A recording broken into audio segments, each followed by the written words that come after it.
All right, welcome to your Power Hour. This is your time to put what's on your mind, on my mind, and we will put our heads and hearts together and we will come up with something to move us into greater. Today is a special day for no other reason than it's Wednesday, and do we need even more of a reason?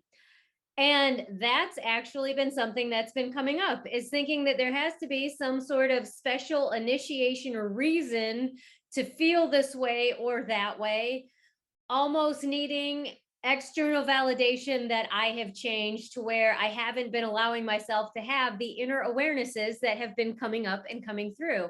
And wow, isn't that fun? Because then my body comes up with really interesting symptoms to let me know that I have been a resistant cow. So that's been happening. You can't tell. I'm glad. I'm glad you can't tell. But this eye is actually so swollen that half of my face was swollen this morning. It's looking normal now.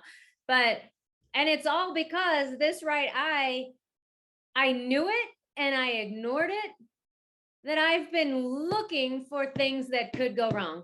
I have been looking for ways and looking at, not just at as far as to gain awareness, but looking at as far as I needed to fix them, of how I could get in my own way and how I was getting my own way, and more being in reactivity to them than actually being, oh, that's happening, let me change it. So, oh my goodness, it's been a fantastic 24 hours.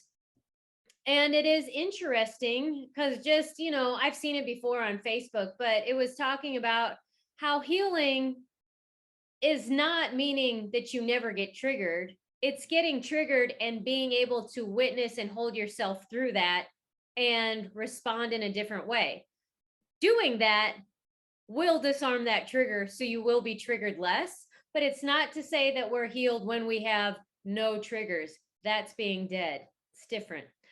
Um, so, because one of the things that created the resistance was that it was something old that was coming up, and I was just fucking sick of it. I was like, when is this going to change? When am I not going to have to deal with this? How much more anger and sadness and frustration am I really going to have to deal with before I can just be fucking happy?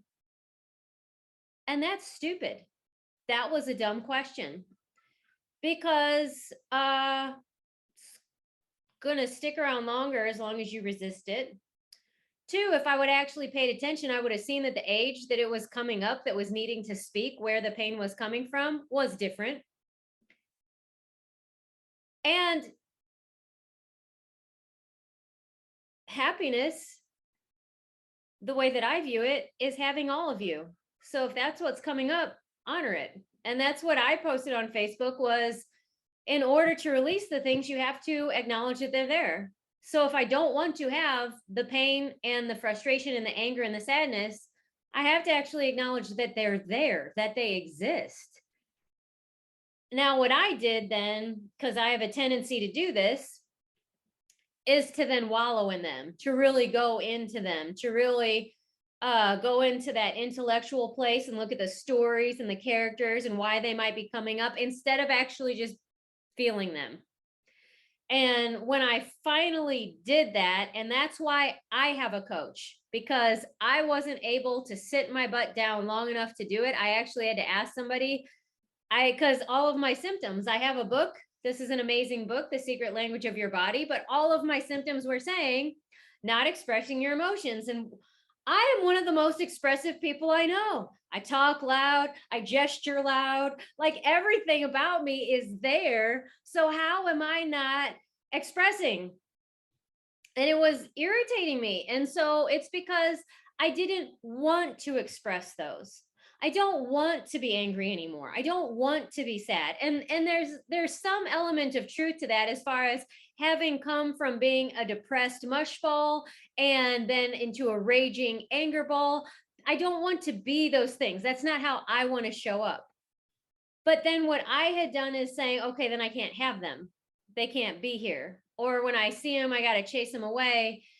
And that's not what it is. I have actually seen me in the last 2 days handle anger in a way that I have never seen me handle it before. I was angry, and loving at the same time. And it was weird. It was really weird. I'll give you the example.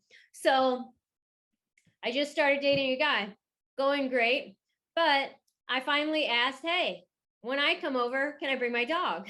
Because we're sort of a package deal. And you have carpeted steps, which is like his favorite thing in the world. And I feel bad. Like I have all this mom guilt leaving him at home when I'm going hanging out with somebody, especially if I have to do, if there's multiple nights, like tonight's volleyball, tomorrow's some meeting, to where it's like, for the longest time we're all we have, and I can go out and socialize, but he can't open doorknobs, and I'm his person, so that when I'm gone, that's it. And that, there's some heaviness on my heart. So I was just like, okay, I've been really, like, but can I do this? And he's like, well, no, like, he's like, he's cute, I like him, but he sheds, I don't want that at my place. He's like, if you want to vacuum when he comes. And I was like, okay. So I joked about it and laughed it off, and then I realized I was actually pissed, because I have already had a relationship where I did all of the work in order for us to be together,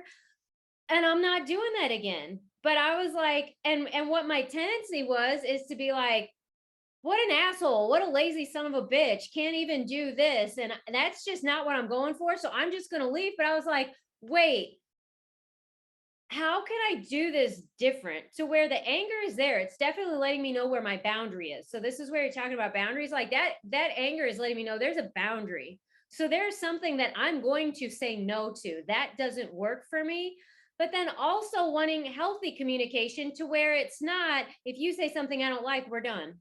Because that's how the reality is functioning right now, to where it's, how can we have both these things? And I remember that in my marriage, what I wanted to hear so badly, that is part of healthy communication, they write about this in books, is, how are we going to figure this out? How are we going to work through this? And then my head's like, oh, it's too early, the relationship's too early, that's a little too, like. But then it was just like, but how else do you start? You start where you are. So that's what I actually did. He's like, hey, are you coming over? And I said, no, I'm actually not. I'm unhappy with the offer that's available for that, but you can come over here and have dinner, we can talk about it.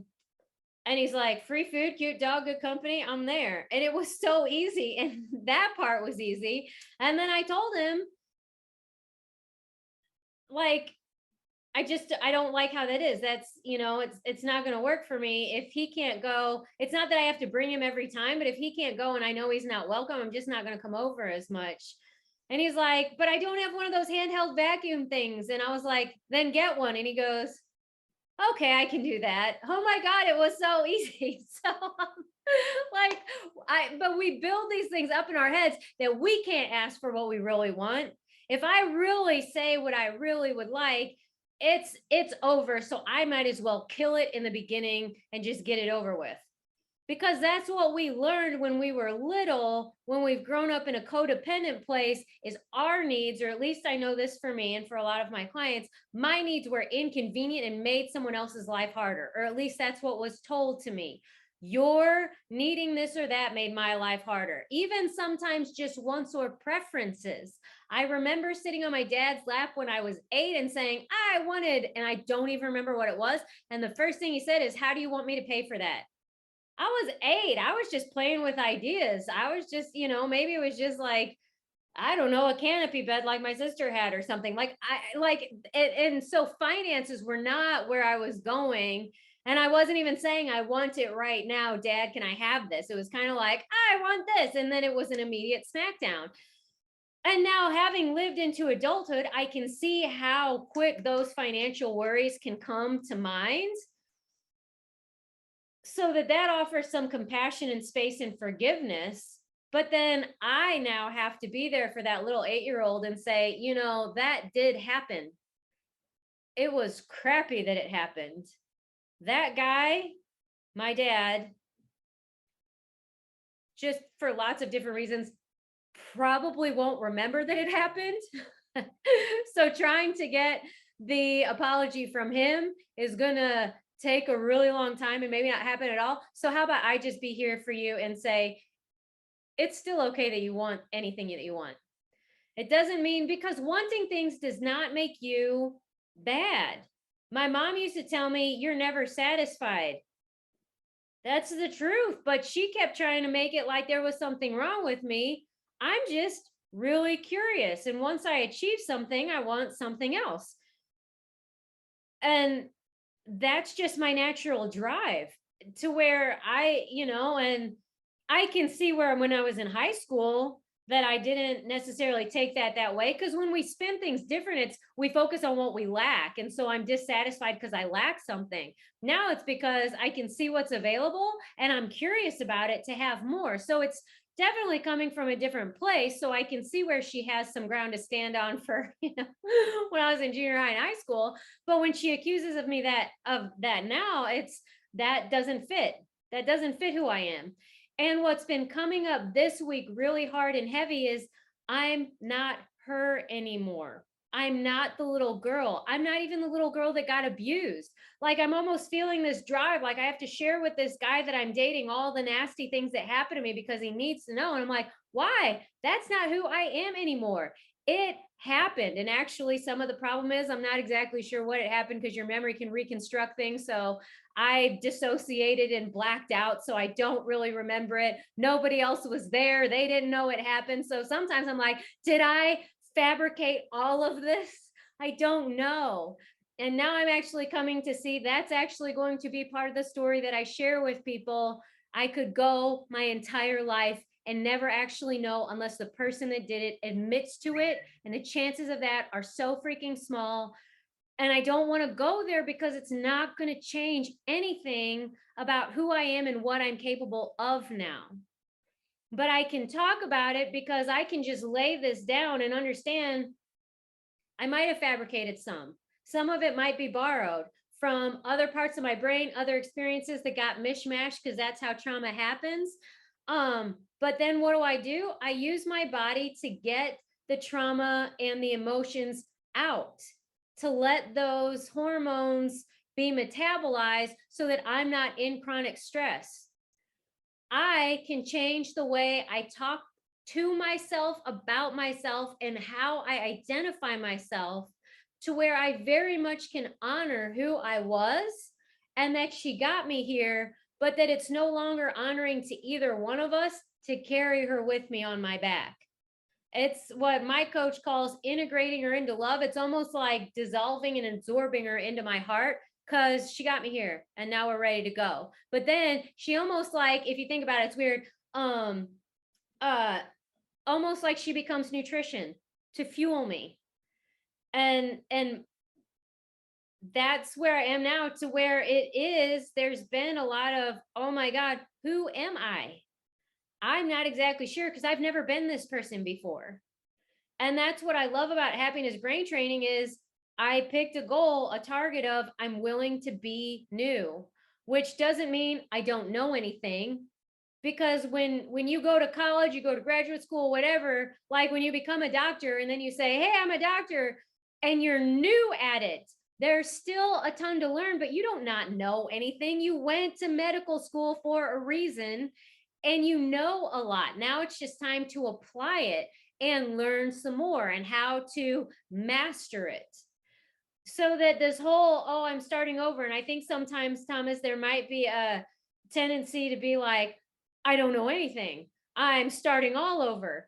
And when really it's like, no, we've cultivated. That's part of how you got to be here, because really the only people that come to me are people who've already gained some self-awareness, who've already gone through some stuff, to where we can start to trust that and let ourselves be new and bad at things, even if they're things that it seems like everybody else got and we're just behind, like boundaries.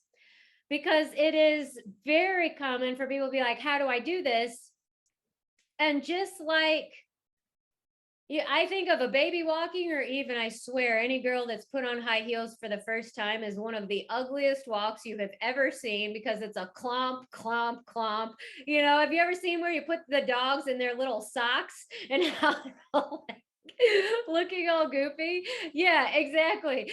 They look ridiculous, but that's absolutely essential to being able to walk with mastery. You know, you learn how to go heel toe instead of boom, boom, right flat foot, you know. Um and you learn how to move your hips so that your weight can shift on those high heels, and the dogs get used to their little socks so then they can run like normal. Boundaries are going to be very much the same, to where it's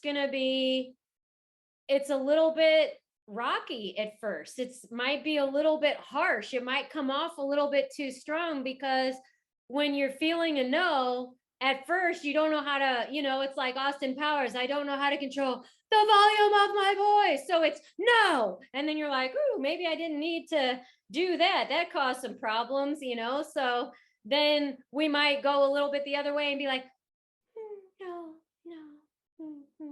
And the person doesn't hear us. So we're like, okay, I don't want to be that loud, but I gotta be louder than this. So, okay. And we figure it out, but there's no way to do it without doing it. And that, I think, is the most frustrating part, to where sometimes I am cursing and swearing at my spirit team, being like, there's got to be a way that I can know everything before I take this next step. And they just keep giving me kisses and saying, no, babe, you just have to do this. And I'm like, oh God, anything but that. And then it is always my very last step is to surrender and say, okay. And then once you know it, things go like, greased wheels, like, oh, why was it so hard? Because I was resistant. And what's the best resistance? Insisting on knowing everything before you start. It's a loop. It's fantastic. You don't go anywhere, and it looks rational. It looks logical and reasonable. And unfortunately, even from the outside, it looks intelligent, but you don't get anything different. All you get is a greater flowery narrative with more descriptors, more characters, more subplots and underpinnings, but no real movement.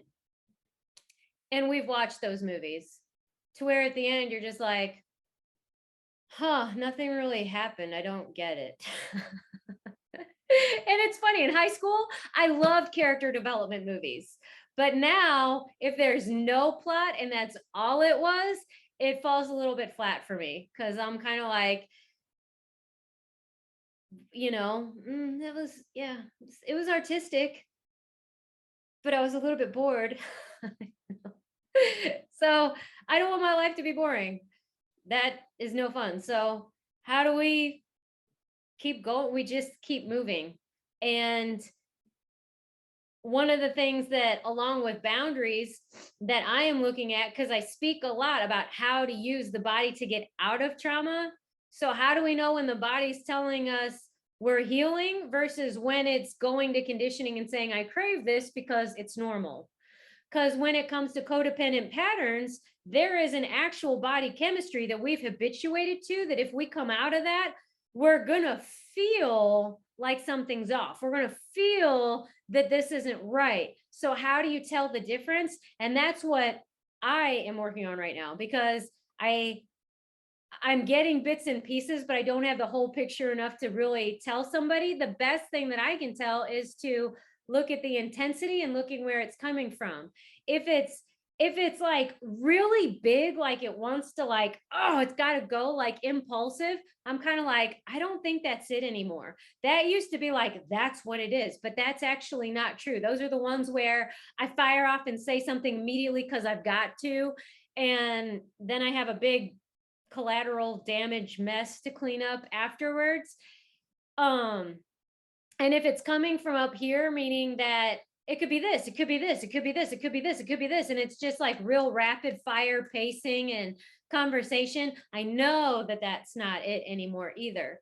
Now, wading through both of those is not easy, so that's actually something that we have to practice.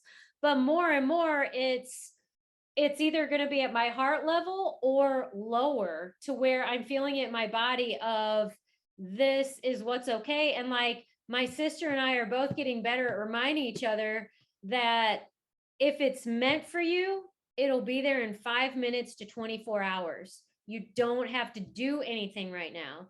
And if it's life or death, you're actually just going to know that in the moment, you know? Like we keep thinking, "Oh, if I don't answer this email right now, the chance is going to pass me by." Well, if that's true, it either wasn't meant for you, another one will come, or greatest chance is if you wait 20 minutes to calm down, you'll say something different that will be more effective.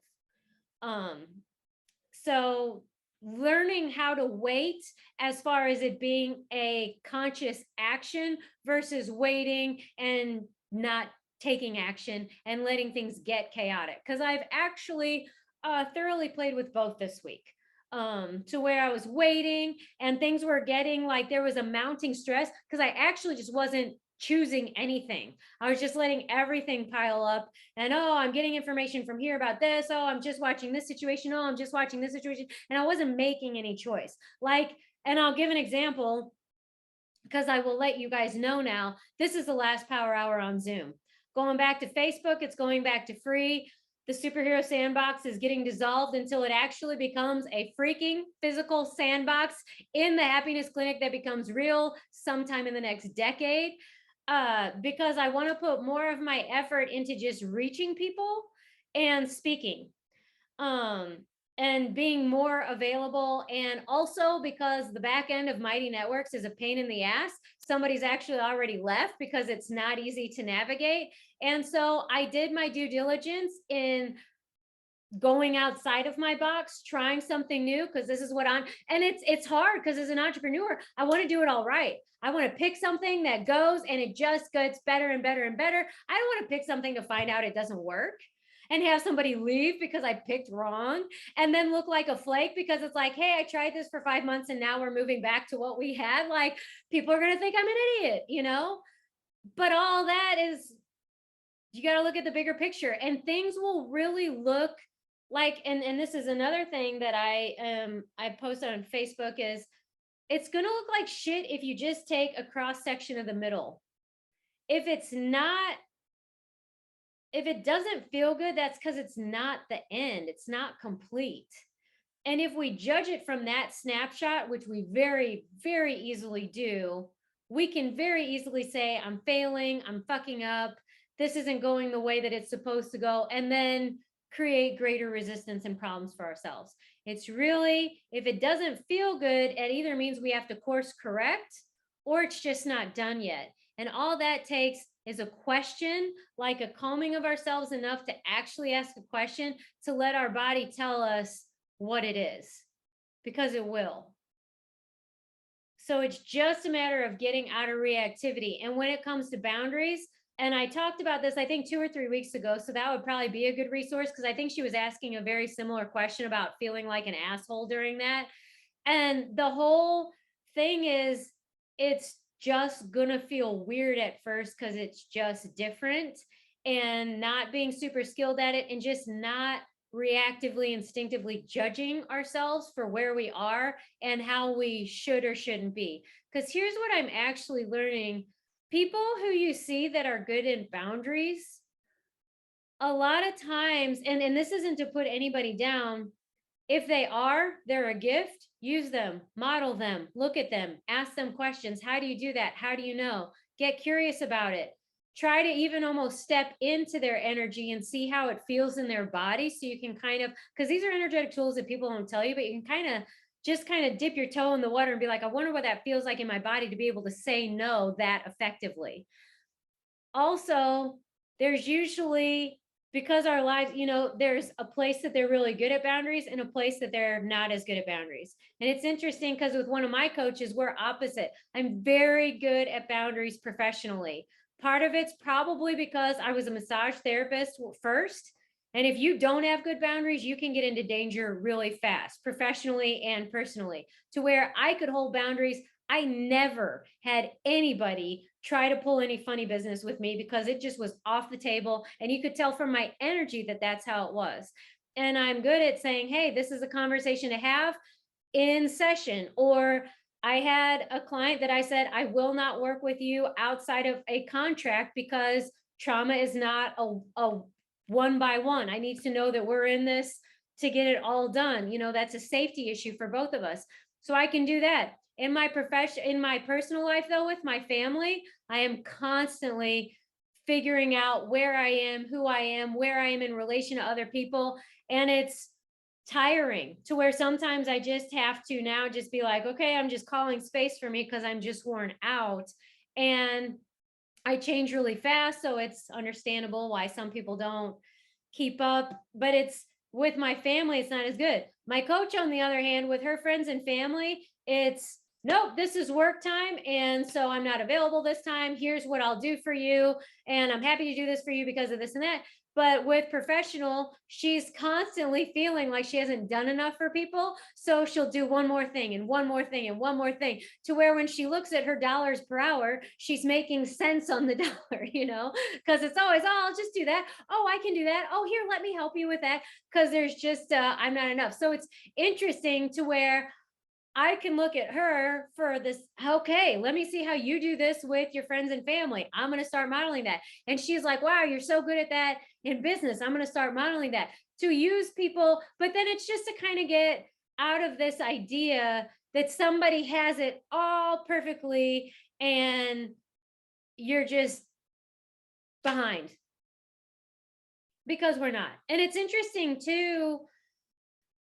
I know that trauma, I believe, is universal, but that some people actually did get a childhood where they were helped through it and it doesn't impact them the same way that it did me, to where they are in their 30s, 40s, and 50s and they're very healthy and they're not still. And I don't have that, but that's okay because I am I have an audience. There's a whole lot of us who are kind of working through this, to where there's no judgment. You get it when you get it. And as soon as you get it, you have it for the rest of your life. And so we're just a gift to each other. And the reason we're different is because our souls ask for something different. And what we came to contribute is going to be different. And our audiences are all going to be different. You know, there's some people who aren't going to listen to me either because of age, my hair color, my gender, my experience. And as far as some people, I learned a lot about me and my life through physicality and athletics. But some people probably did that with academics or music or crushing entrepreneurship and things like that, to where it's just, we tend to find people with stories who are similar to ours because we can see ourselves in them. And it just, it's an ease of entrance. It's like, instead of jumping into a cold pool and trying to figure out where everything is, you get to walk into something that's kind of like, I know this temperature feels, you know, like it's okay. And so all of these things are good and it's working out. We're going to come off of Mighty Networks. Things are going to go smoother again. I'm pulling up my big girl pants and just being willing to take some judgment if everybody wants to judge me for making a ridiculous choice and putting people on and taking people off. And I know my coach and all everybody says to make people pay for a power hour, but it was actually just a joy to my life. And I missed having a bigger audience, and then feeling like I had the freedom to post it on a podcast and YouTube. Whereas now, if people are paying, I don't think that's fair to do that. So I'm excited to see how this kind of changes things around. And then, you know, learning to talk about how I talk about is the next thing, because I can talk about what I talk about with authority. But when I have to tell somebody this is what I talk about in order to get booked for a speaker, oh God, it's another piece of resistance where I'm like, I don't want to do something else I'm bad at. I don't want to learn something new. Can't I know it all now? And the only thing that makes it harder is my resistance to getting started. You know how once you get started, then you're just like, oh, it wasn't that bad. Oh, oh, okay. You know, it's just the buildup in our mind about how long it's going to take and how hard it's going to be. But when we just get started, we realize it's just a series of micro steps and bites and chews, and then all of a sudden the cookie is off the plate. And where the hell did it even go? You know, how that happens all the time. So I think I worked in some boundaries in there. Do you have anything else specific? I can't hear you.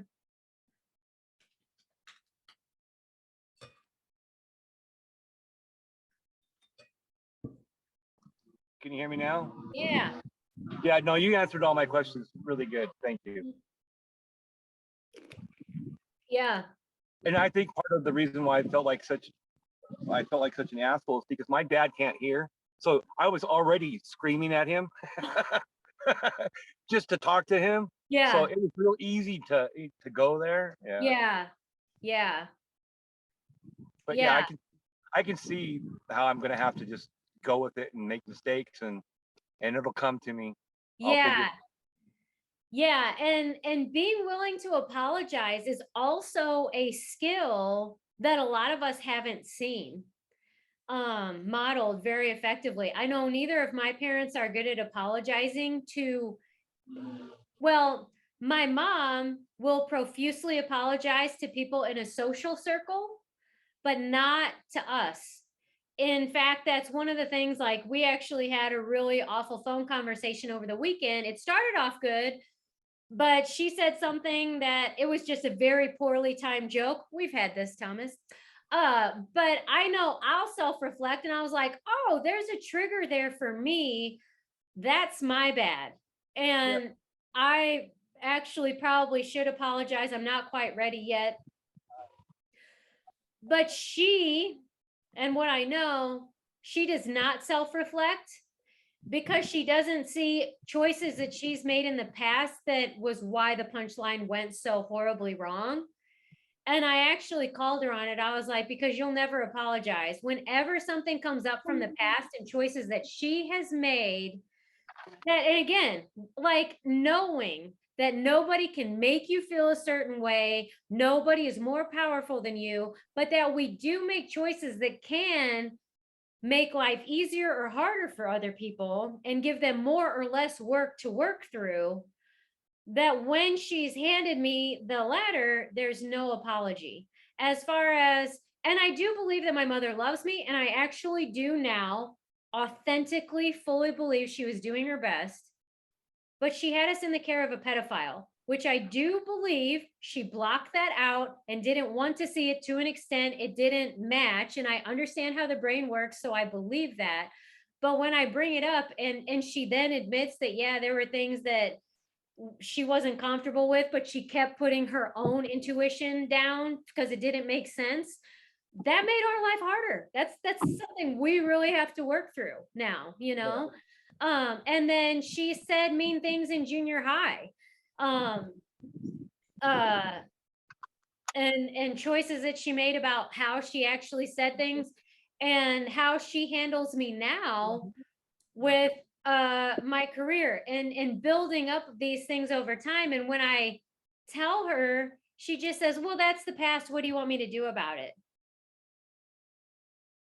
And it's a stalemate because, yeah, we can't go back to the past and change it.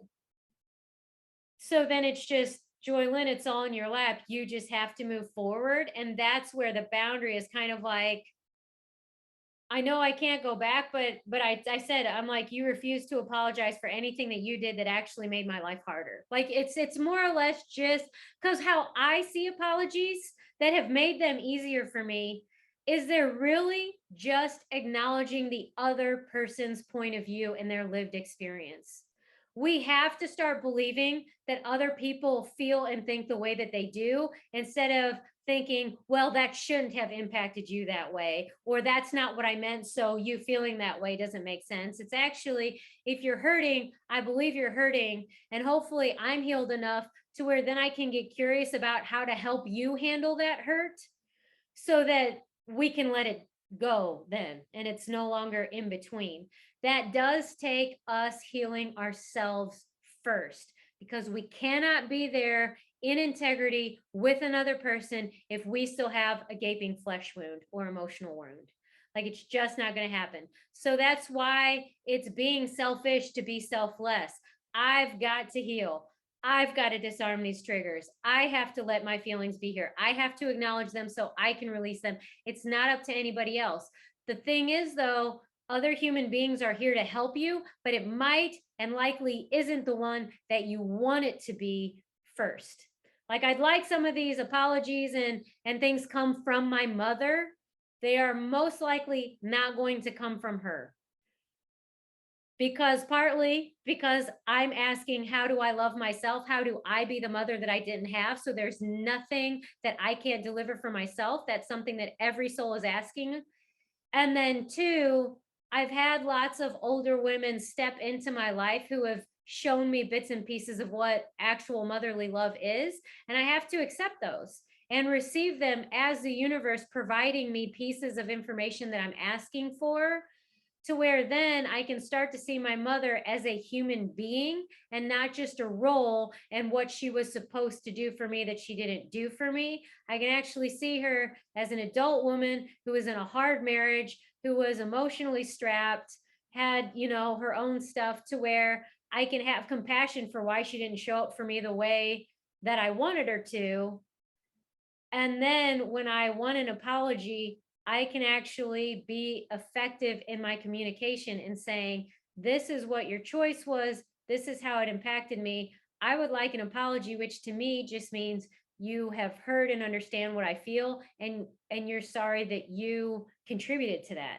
That's what apologies are. We're not there yet. And it may be that with my mother and my father, those just don't come on this side of heaven. And that's where a lot of uh acceptance and allowance come in. And you know, where we do some gratitude work so we don't focus on the lack and the flaws, we focus on what is there, where we would like to go, how we can make things better.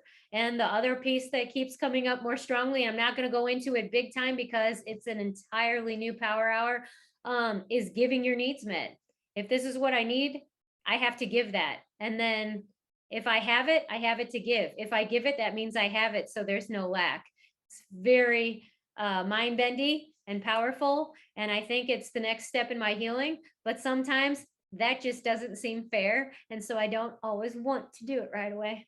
But that's where I'll just have to get over myself and tell that resistant cow version of myself, hey, if we're gonna, oh, what is it? If we're actually ready for the next thing, that resistance ain't gonna work. If we're actually stepping up, that's playing small. And if we're willing to be new, that's old shit. So eventually it's gonna go. But I don't have to force it or push it. I can trust I'm in happiness brain training. I know what my values are, and I don't want to be stuck in this old thing. So I don't have to judge myself and kick myself, and I should do this and it should be on this time. I just trust that it's already working itself out. And so what's coming to the surface, this latest conversation with her, my body symptoms and my eye flaring up, is everything's letting me know here's where we haven't been congruent. Just get back in line with your values, and it's going to start flowing again. And then we flow and it feels good. And I'm like, oh God, got this. Let me tell everybody what an expert I am. And then smack, another piece comes up and you're like, oh, hate it. And I'll resist it. And so my body will come up with stronger symptoms. And then I'll finally relent and surrender and make the choices, get my thoughts back in line, realize I've been sloppy with my self-talk, and I'll get back, and then I'll start to flow and be like, oh, what was I thinking? That was so silly. Ha ha ha, I'm great. And then it'll happen again. And that's life. But it does get easier because I do believe that our flow states are going to get longer, because as we come out of trauma, we're going to be recalibrating our nervous systems and being able to handle happiness to where it won't be threatening.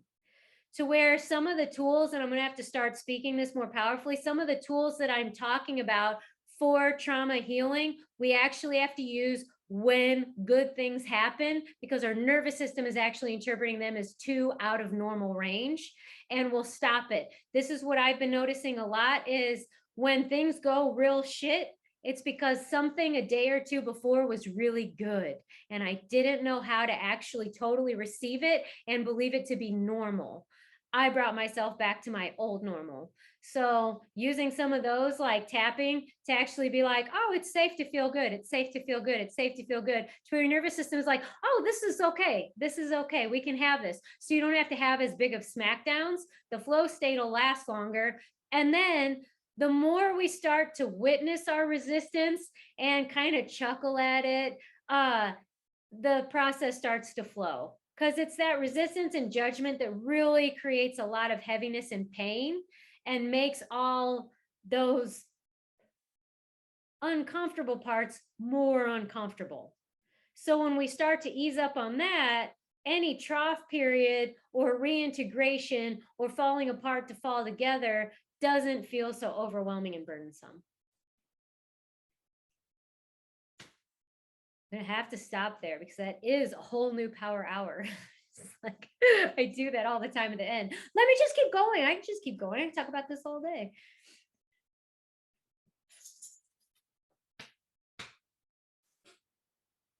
Fire hose.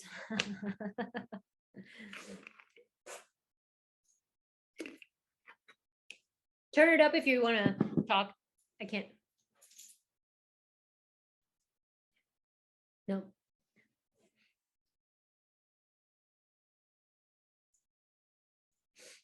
You coming up? Coming up? Yes, yes. You want to say hi to everybody? Hello, everybody. In the mouth, yes. Here it is. Here it is. Oh, hi.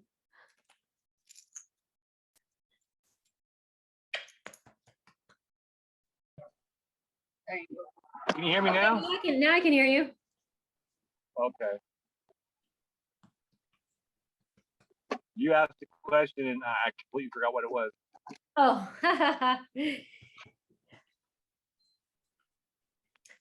Well, if you don't have any questions, I'm going to bring it to a wrap, because otherwise I'll open a whole new power hour in the last 15 minutes, because that is my tendency, because I tend to fire hose instead of sprinkle. And then you guys need a whole week Okay. to go through all this. Yeah, I did. What type of exercises to hear your volume when you're triggered? Oh, yeah. She go with? No. So are we done? I think so, unless you have any other questions. No, I don't. Okay. Not now. I probably will 5 minutes from now, though. Probably. You know how to find me, and we'll either throw in a next power hour or, yeah, that's how it goes. So cool. Well, thank you for joining me, and thank you for your question and interaction. And next week, I'll see you on Facebook. Go on Facebook Live, and you can give me all the emojis, and it'll be fun again. Well, it's been fun, but funner, bigger audience. Okay. Cool. Awesome. And I'll see you in Happiness Brain Training too. Okay. All right. Have a good day. Bye. Bye.